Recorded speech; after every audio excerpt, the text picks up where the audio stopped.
यदि आपको हंसना है तो चैनल को सब्सक्राइब करें। आज कंजूस वाले जोक्स हैं। कंजूस पति, जब मैं सूट पहनकर सब्जी लेने जाता हूँ, दुकानदार मुझे महंगी सब्जी देता है। जब मैं महिला कुर्ता पैजामा पहनकर सब्जी लेने जाता हूँ तो सब्जी सस्ती मिलती है। पत्नी, हाथ में कटोरा लेके जाया करो, सब्जी मुफ्त में मिल जाएगी। कैसा लगा मेरा मजाक?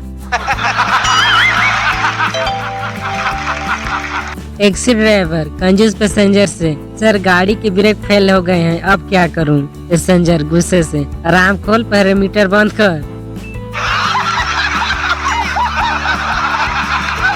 एक मंत्री भाषण दे रहे थे, उसमें उन्होंने एक कहानी सुनाई। एक व्यक्ति के 3 बेटे थे, जिसने तीनों को 10-10 रुपए दिए और एक ऐसी वस्तु लाने को कहा जिससे कमरा पूरी तरह से भर जाए। पहला पुत्र 10 रुपए की घास लाया और कमरा पूरी तरह से नहीं भरा। दूसरा पुत्र 10 रुपए की कपास लाया, उससे भी कमरा पूरी तरह से नहीं भरा। तीसरा पुत्र 1 रुपए की मोमबत्ती लाया और फिर उससे पूरा कमरा प्रकाशित हो गया। आगे उस मंत्री ने कहा, हमारे राहुल जी उस तीसरे पुत्र की तरह हैं। जिस दिन से राजनीतिक में आए हैं, उसी दिन से हमारा देश उज्जवल प्रकाश और समृद्धि जगमगा रहा है।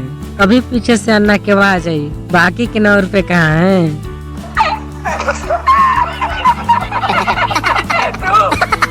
चिंटू, तुमने इतने छोटे छोटे बाल क्यों कटवाए?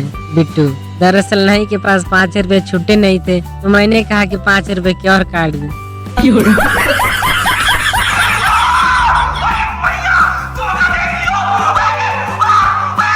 अल्लाह के नाम पे दे दे बाबूजी। रिंकी, 200 रुपए की छुट्टी है बाबा। भिखारी, हाँ है रिंकी, तो जाकर पहले उन्हें खर्च कर ले।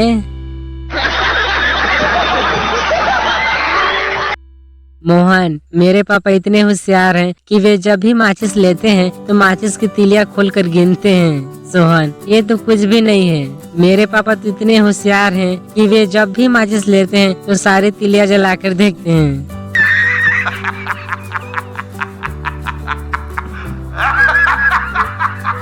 एक कंजूस आदमी का बेटा अपनी गर्लफ्रेंड के साथ घूमने गया। लौट कर आया तो कंजूस ने पूछा, कितने रुपए उड़ाए?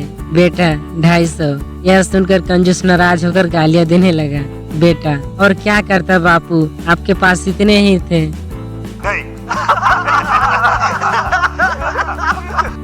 मोहन की 2 करोड़ की लॉटरी निकली। लॉटरी वाला, आपको टैक्स लगाकर 1,75,00,000 करोड़ मिलेंगे। मोहन, एक गलत बात है, मुझे पूरे 2 करोड़ दो, नहीं तो मेरे टिकट के 100 रुपए वापस करो।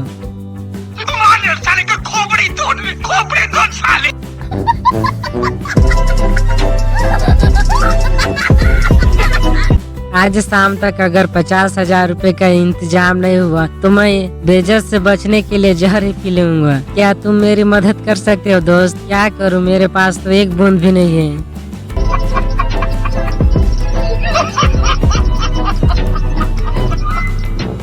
एक कंजूस जंगल से गुजर रहा था कि अचानक उसके पाँव में कांटा चुभ गया। वे बोला, अच्छा हुआ चप्पल पहनकर नहीं आया, वरना उसमें छेद हो जाता।